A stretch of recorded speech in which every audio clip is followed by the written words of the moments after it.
അന്ധവിശ്വാസത്തിന് അടിമപ്പെട്ടെന്ന് സംശയിക്കുന്ന അരുണാചൽ പ്രദേശിലെ മലയാളികളുടെ മരണത്തിൽ കൊലപാതകത്തിന് സമാനമായ അന്വേഷണം നടത്താൻ പോലീസ് തീരുമാനം. ഭാര്യ ദേവിയുടെയും സുഹൃത്ത് ആര്യയുടെയും കൈഞ്ഞരമ്പ് മുറിച്ച ശേഷം നവീൻ ജീവനൊടുക്കിയെന്ന നിഗമനത്തോടെയാണ് അന്വേഷണം വിവരപ്പെടുന്നത്. അന്ധവിശ്വാസ പ്രേരണയ്ക്ക് പിന്നിൽ കൂടുതൽ സംഘങ്ങളുണ്ടോ? സുഹൃത്തായ ആര്യയെ എങ്ങനെ വശത്താക്കി? മരണയാത്രയ്ക്ക് അരുണാചൽ പ്രദേശിലെ സിറോവാലി എന്ന സ്ഥലം തിരഞ്ഞെടുത്തത് എന്തിന്? തുടങ്ങിയ ദുരൂഹതകൾ കേന്ദ്രീകരിച്ചാണ് അന്വേഷണം നടക്കുന്നത്. ഇതിനായി പ്രത്യേക സംഘത്തെയും രൂപീകരിക്കും. മലയാളി ദമ്പതികളും യുവതിയും മരിച്ച വിഷയത്തിൽ ദുരൂഹതകൾ ബാക്കിയാവുകയാണ്.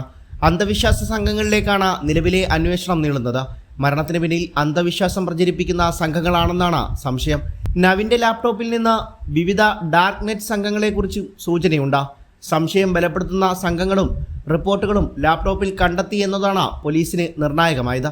മരണാനന്തരം എത്തുമെന്ന് കരുതുന്ന അന്യഗ്രഹങ്ങളിലെ ജീവിതരീതി സംബന്ധിച്ച സംശയങ്ങളും മറുപടികളുമായി 500-1000 പേജുകൾ വീതമുള്ള പുസ്തകങ്ങൾ നവീനിൻ്റെ ലാപ്ടോപ്പിൽ നിന്ന് ഡൗൺലോഡ് ചെയ്തതായി കണ്ടെത്തിയിട്ടുണ്ട്. ദുരൂഹ മരണങ്ങളുമായി ഇത്തരം താൽപ്പര്യങ്ങൾക്ക് ബന്ധമുണ്ടോ എന്ന് പോലീസ് അന്വേഷിക്കും. ഇതിന് പിന്നിൽ മറ്റാരുടെയെങ്കിലും സമ്മർദ്ദമോ പിന്തുണയോ ഉണ്ടോ എന്നും പരിശോധിക്കുന്നുണ്ട്. സാത്താൻ സേവാ ഗ്രൂപ്പുമായി ഇവർക്ക് ബന്ധമുണ്ടോ എന്ന സൂചനയും പോലീസിന് കിട്ടിയിട്ടുണ്ട്. മനോരോഗ വിദഗ്ധരുടെ സഹായവും തേടുന്നുണ്ട്. കടബാധ്യതകളില്ലെന്നും മരണത്തിൽ മറ്റാരും ഉത്തരവാദിയല്ലെന്നുമാണ് മുറിയിൽ നിന്നും ലഭിച്ച വിവരം. മൂവരുമപ്പെട്ട കുറിപ്പിൽ ഇതുതന്നെയാണ് വ്യക്തമാക്കുന്നത്.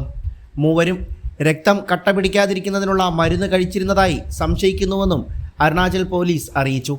ഇവർ മരിച്ചു കിടന്നിരുന്ന ഹോട്ടൽ മുറിയിൽ നിന്ന് അത്തരം മരുന്ന് കണ്ടെത്തിയിട്ടുണ്ട്.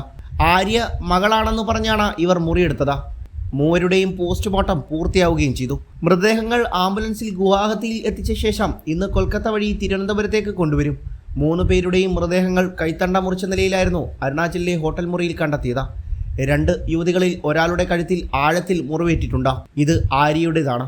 അതായത് ആര്യ രക്ഷപ്പെടില്ലെന്ന് ഉറപ്പിക്കാനുള്ള ബോധപൂർവമായ ശ്രമം നടത്തിയിരുന്നു. സാത്താൻ സേവ സംശയിക്കാൻ പോന്ന കാരണങ്ങൾ മരണത്തിലുണ്ടെന്നും അരുണാചൽ പോലീസും അറിയിച്ചു. ഈ സാഹചര്യത്തിലാണ് കേരള പോലീസും അന്വേഷണത്തിന് തയ്യാറെടുക്കുന്നത്. ആര്യയെ കാണാതായെന്ന പരാതിയിൽ വട്ടിയൂർക്കാവ് പോലീസ് FIR രജിസ്റ്റർ ചെയ്തിട്ടുണ്ട്. ഇതിൻ്റെ അടിസ്ഥാനത്തിൽ സാത്താൻ സേവയിലേക്ക് അന്വേഷണം നീട്ടും. മരണാനന്തര ജീവിതത്തിൽ മരിച്ചവർ വിശ്വസിക്കുന്നതായി അത്തരം ഗ്രൂപ്പുകളുമായി ബന്ധപ്പെട്ടിരുന്നതായും പോലീസ് സംശയിക്കുന്നു. മരിച്ചവർ അവസാനമായി ഇൻ്റർനെറ്റിൽ നടത്തിയ തിരച്ചിലുകളും ആത്മഹത്യാക്കുറിപ്പും വിരൽ ചൂണ്ടുന്നതും സാത്താൻ സേവ അടക്കമുള്ള അനാചാരങ്ങളിലേക്കാണ്. നവീനും ദേവിയും ആരുമായും ഇടപെടാത്ത പ്രകൃതമായിരുന്നു. എന്നാൽ ചില ഗ്രൂപ്പുകളുമായി ബന്ധമുണ്ട്. പുനർജനി എന്നൊരു ഗ്രൂപ്പിലേക്കാണ് ചില സംശയങ്ങൾ ഉയരുന്നത്. മരിച്ചവരുടെ ഫോൺ പരിശോധനയിൽ ഇത് തെളിയുമെന്നാണ് പോലീസിൻ്റെ പ്രതീക്ഷയും.